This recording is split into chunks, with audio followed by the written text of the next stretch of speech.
Hello, friends. The 1,056 days of the war between Russia and Ukraine continues.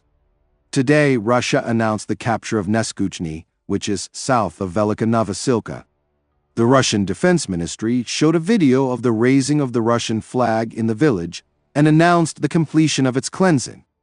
A Ukrainian soldier with the call sign Mutnoy wrote that the enemy finally put the squeeze on the village and installed a rag in the center, thereby confirming control of this settlement. According to him, the Russians are now preparing to strike from the south on Vremivka. Later, Mutnoy published a new post in which he said that the scenario is not very rosy, our guys are in a difficult situation. The enemy is advancing both north and from Neskuchne, and the fighting is smoothly moving in the direction of Vremivka.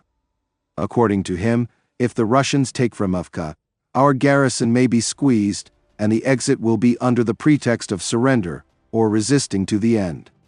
I don't see any sense in this. In fact, the enemy will finish off Velyka Novosilka sooner or later, writes Mutnoy.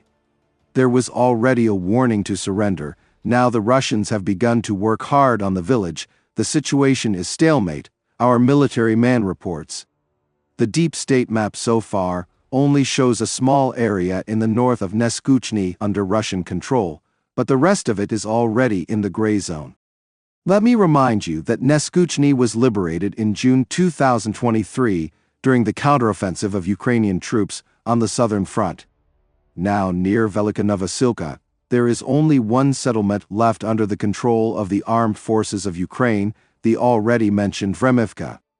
Judging by the map, it is already blocked from the west. Also, the Russians continue to advance near Pokrovsk and Kurakhove, as evidenced by the deep state map.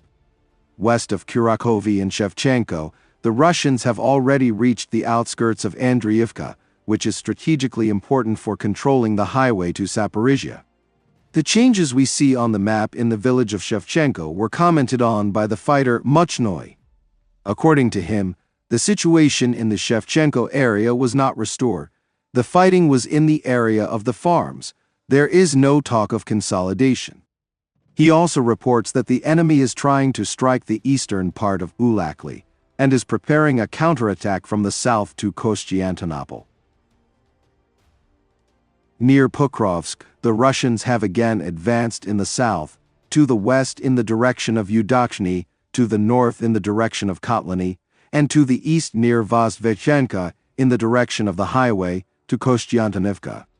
Thus, Russian troops are trying to form a left pincer around Pokrovsk, believes the Ukrainian officer with the call sign Alex.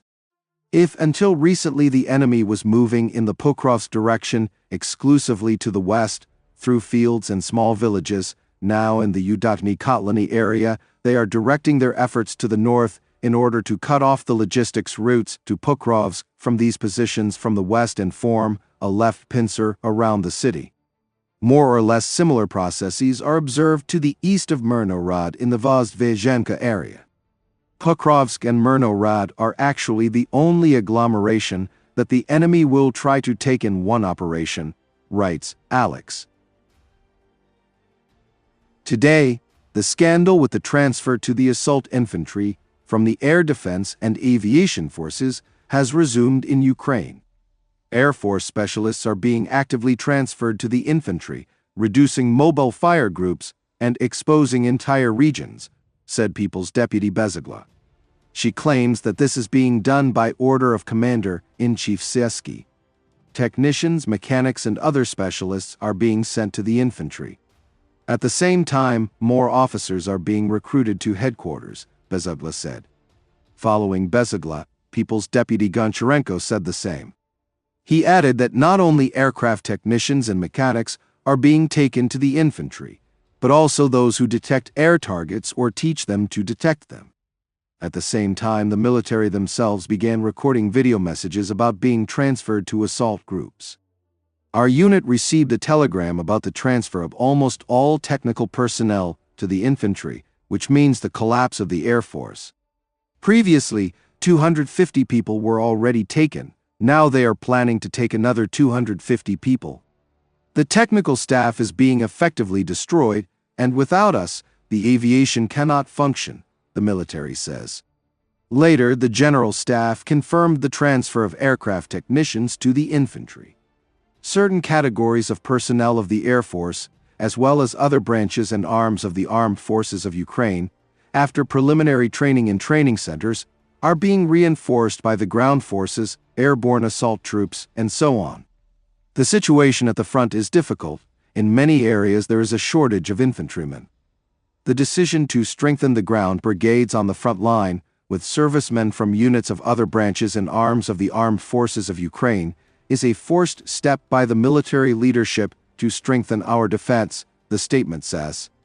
At the same time, the General Staff states that there were no plans and are no plans to transfer the acutely shortage of specialists from the engineering and aviation service of the Air Force, who service aircraft, to the infantry units. It is also stated that the Commander-in-Chief of the Armed Forces of Ukraine prohibited sending high-tech specialists and those who have been trained abroad on foreign weapons and military equipment to the infantry. The topic of transferring servicemen from other branches of the armed forces to the infantry has been discussed since the fall.